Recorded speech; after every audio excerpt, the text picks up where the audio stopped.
Hello दोस्तों, स्वागत है आप सभी का वेल्थ गेट चैनल में। आज हम सीखेंगे इंटरेस्ट सर्विस कवरेज रेशियो के बारे में। वह क्या है और उसका स्टॉक मार्केट में आप कैसे यूज़ कर सकते हो किसी भी कंपनी में पैसा लगाने से पहले, किसी कंपनी के शेयर्स खरीदने से पहले।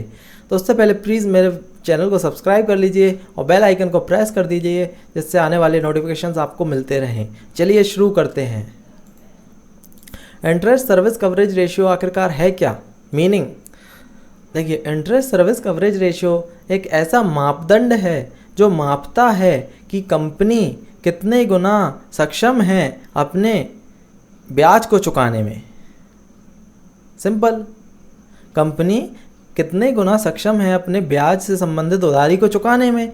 ऐसा रेशियो जो ये मापता है वही तो इंटरेस्ट सर्विस कवरेज रेशियो है। अगर ढंग से आप इसके नाम को भी देखें ना, इंटरेस्ट, फिर दूसरा शब्द है सर्विस, तीसरा है कवरेज। देखिए, इंटरेस्ट मतलब ब्याज, सर्विस मतलब दे पाना, सर्विस कर पाएगी या नहीं, पे कर पाएगी या नहीं, रिपे कर पाएगी या नहीं।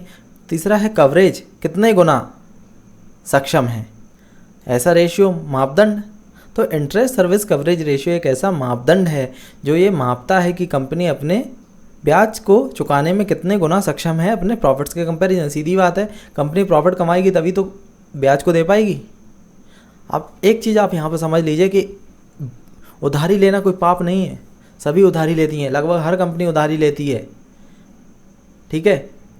डेब्ट फ्री कंपनी बहुत ही कम है जिनने 1% की उधारी ना ले रखी हो।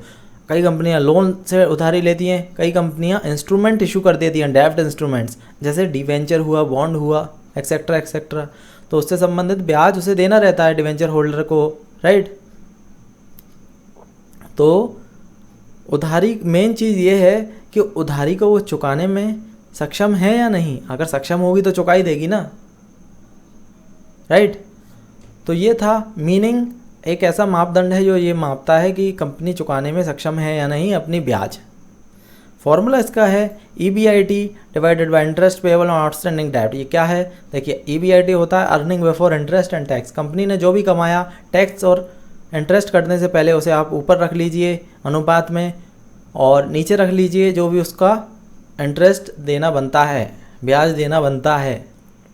इसको एक एग्जांपल से समझेंगे।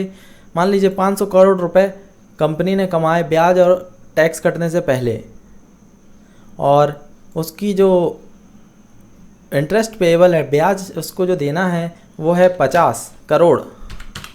तो यहाँ पर 500 बटा 50 कितना हो गया भाई? 10। तो यहाँ पे कंपनी 10 गुना सक्षम है, जो कि बहुत बढ़िया बात है, राइट। 10 गुना सक्षम है। खोल के, दिल खोल के निवेश कीजिए, आप उस कंपनी के शेयर्स खरीद लीजिए। लेकिन अन्य चीज़ें भी देखना पड़ेगा, सिर्फ इंटरेस्ट सर्विस कवरेज रेशियो के बेसिस पे आप डिसीजन नहीं ले सकते। उसके लिए अन्य चीज़ें भी देखनी पड़ेंगी जो आप मेरे वीडियोज़ हैं और उसमें देख सकते हो, सीख सकते हो। स्टॉक मार्केट खिलाड़ी बन सकते हो आप, राइट। फॉर्मूला मैंने आपको समझा दिया है। प्रॉफिट जो भी कंपनी ने कमाया इंटरेस्ट और टैक्स कटने से पहले, उसे आप ले लीजिए और डिवाइड कर दीजिए जो भी इसका इंटरेस्ट बनता है।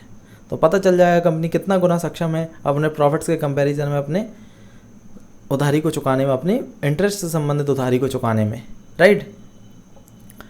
अब उधारी ले रही है कंपनी, तो एक तो इंटरेस्ट उसे देना पड़ेगा, ब्याज देना पड़ेगा, और मेन जो उधारी ले रखी थी प्रिंसिपल अमाउंट वो देना पड़ेगा। तो प्रिंसिपल अमाउंट के लिए आप मेरा एक वीडियो है डेब्ट रेशियो का, वो आप देख लीजिएगा, ठीक है।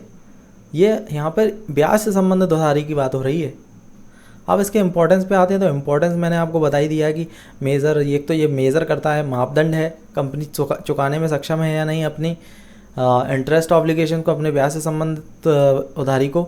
दूसरा है ये शेयर होल्डर की मदद करता है इन्वेस्टमेंट डिसीजन में। देखिए, इंटरेस्ट सर्विस कवरेज रेशियो 10 है, इन्वेस्ट कर सकते हो, राइट। इस तरीके से शेयर होल्डर की मदद करता है। और मान लीजिए यहाँ पे होता 1.5, तो बहुत बेकार है ये तो। अब देखिए, आप ये पूछोगे कि इंटरेस्ट सर्विस कवरेज रेशियो होना कितना चाहिए, तो मैं ये बोलूँगा 2 या उससे ऊपर है, बहुत बढ़िया है। लेकिन 2 से जितना भी बड़ी ऊपर है ना, तो वो तो बहुत बढ़िया है। 10 है, 20 है, 25 है, 30 है, अरे जितना ज़्यादा है उतना बढ़िया है इंटरेस्ट सर्विस कवरेज रेशियो तो, राइट। और 2 से अगर नीचे है ना, तो यहाँ पर खतरा का साइन पैदा हो जाता है।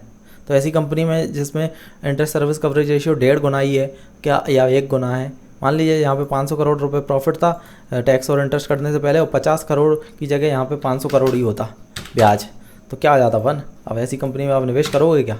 सिर्फ 1 गुना ही सक्षम है, ऐसी कंपनी में निवेश कीजिए ना, ज़्यादा सक्षम है।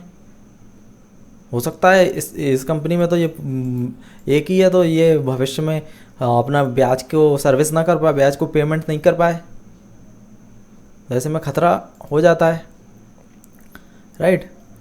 ये था मीनिंग, फॉर्मूला। अब आते हैं इसकी इंपॉर्टेंस भी मैंने समझा ही दिया। शेयर होल्डर की मदद करता है इन्वेस्टमेंट में, और दूसरा मापने में मदद करता है कंपनी की सक्षमता, कैपेबिलिटी। अब एनालिसिस पे आते हैं। मान लीजिए किसी शेयर होल्डर ने क्वार्टर फर्स्ट में इन्वेस्टमेंट कर रखा था एक कंपनी में, और उसका डेब्ट ratio, interest service coverage ratio चल रहा था 10, सेकंड क्वार्टर में हो गया 12, थर्ड क्वार्टर में, सेकंड क्वार्टर में 12 हो गया, राइट, बढ़ गया। जब बढ़ रहा है तो interest service coverage ratio improve होता है, और जब घटता है तो ख़राब होता है। तो यहाँ पे फर्स्ट क्वार्टर में उसने 10 था, सेकंड क्वार्टर में 12 हो गया। अब उसने फर्स्ट क्वार्टर में तो कर रखा था इन्वेस्टमेंट, अब सेकंड क्वार्टर में उसे कंटिन्यू करना चाहिए इन्वेस्टमेंट को, बेचना नहीं चाहिए, सही।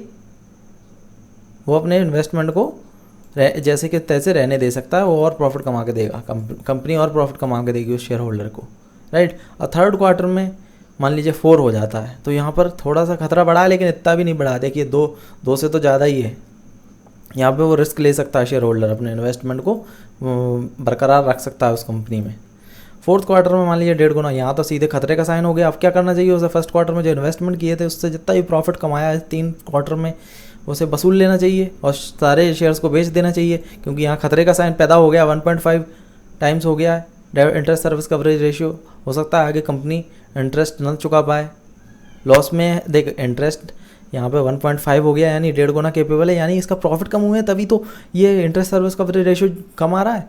अगर प्रॉफिट ज़्यादा होते तो इंटरेस्ट सर्विस कवरेज रेशियो कम आता क्या? नहीं आता, राइट। तो आप ऐसे इस तरीके से, किसी शेयर होल्डर ने ऑलरेडी निवेश कर रखा है कंपनी में, तो इस तरीके से वो डिसीजन ले सकता है।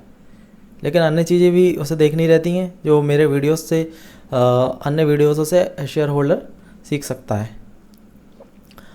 हाँ, इसी तरीके से एक एग्जांपल मैं आपको और दे दूं कि ये मान लीजिए 10 था, 12 हुआ, 16 हुआ, यहाँ पे 20 हो गया, तो ये तो बहुत बढ़िया बात है। बढ़ रहा है मतलब इम्प्रूव हो रहा है। बिल्कुल आप फोर्थ क्वार्टर में इन्वेस्टमेंट करना चाहते हो और सोच रहे हो कि इन्वेस्टमेंट करूँ या नहीं करूँ, पहले 10 था, फिर 12 था, और थर्ड क्वार्टर में 16 हो गया। अब मैं सोच रहा हूँ कि इन्वेस्टमेंट करूँ या नहीं करूँ। बिल्कुल कर सकता हूँ, बहुत बढ़िया। Interest service coverage ratio improve ही हुआ है लगातार, राइट।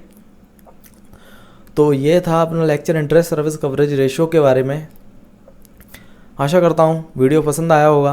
अगर पसंद आया तो लाइक कीजिए, कोई क्वेश्चन है तो कमेंट कीजिए, और आज के लिए इतना ही। मेरे चैनल को सब्सक्राइब कर लीजिए, वेल्थ गेट को, बेल आइकन को प्रेस कर दीजिए, जिससे आने वाले नोटिफिकेशंस मिलते रहें। धन्यवाद, शुक्रिया, मेहरबानी।